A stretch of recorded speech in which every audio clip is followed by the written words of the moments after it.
Thank you all so much. Thank you all so much for being here with Mannequin Pussy. Please give it up for Short Strong in the UK for joining us on this tour.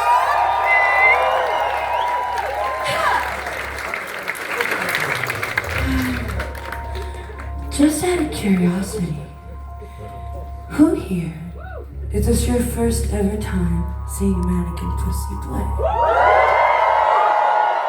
That makes sense. I don't think we've ever been here before. And if I'm wrong, sometimes I'm wrong. And it's okay. It's okay to be wrong, right?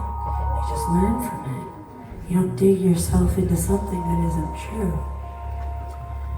But anyway, if you've never been to a Mannequin Pussy show before, I have to first just thank you all so much for deciding to spend your time and your energy and your evening with us.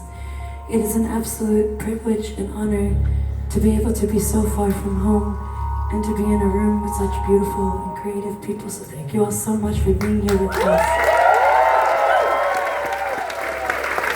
It is our privilege to play for you, so thank you.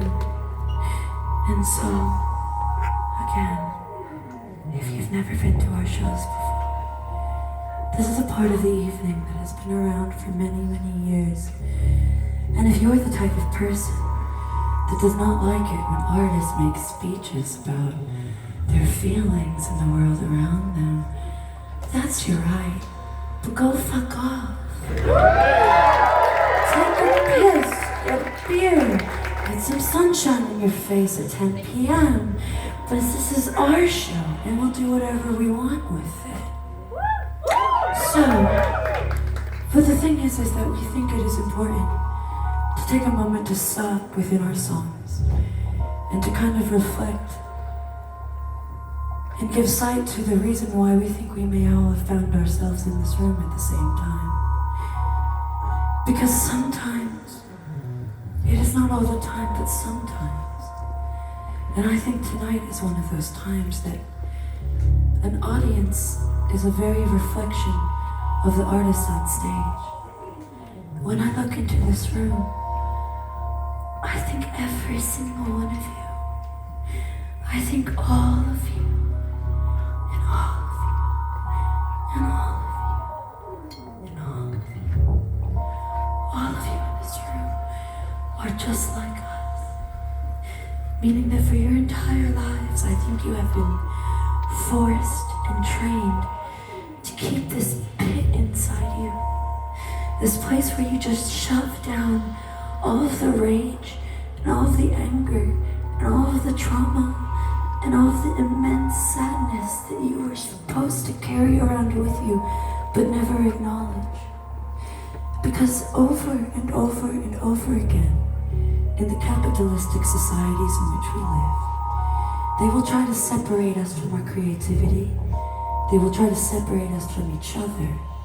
In fact, they will try to make it so that every single person in this room seems every single person in their life, their friends and their family and their strangers around them and neighbors, as their competition. Because if they can get you to see everyone around you as your competition, as someone who is taking something that belongs to you, then you are just a lone sheep with no one to protect you. And so you will do whatever it is you are told to have some sort of facade of that protection. Because while we may be a herd, it is immensely true that our power comes in our numbers together. For we are nothing when we are separated from one another. We are nothing when we start to see everyone around us as standing in our way. And if they can get you to feel like that, if they can make you feel like you are crazy for being so angry, then we are all just so easy to control, because I do not think you are crazy for feeling so angry. I do not think you are crazy for feeling such rage inside of you. I think all of that rage is a reflection of your humanity. And I will never let them try to tell you otherwise. You are not crazy for feeling so angry. You are not crazy for thinking that the world around you should be different. You are not crazy for thinking that we should treat each other differently.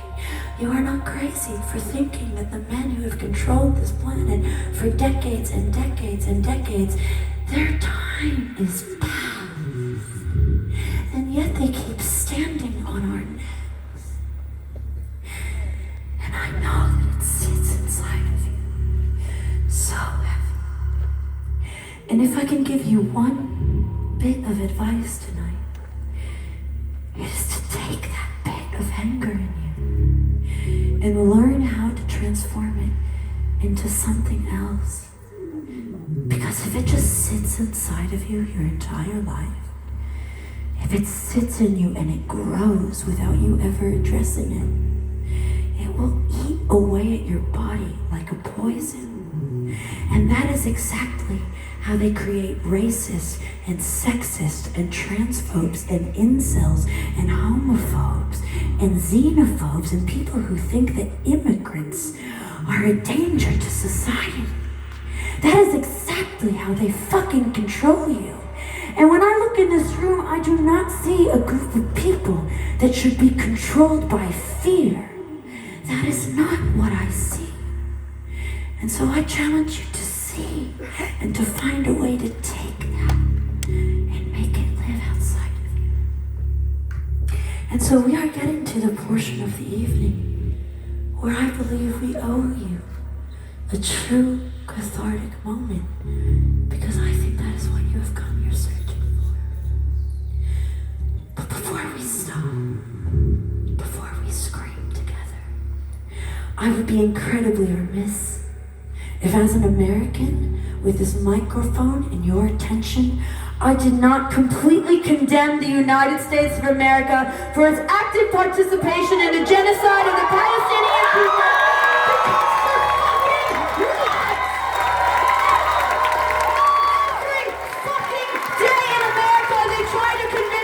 That we live in the greatest country on earth, but is a fucking lie and is a fucking myth, and nearly every American knows it. Not every American knows it, but these Americans fucking know it.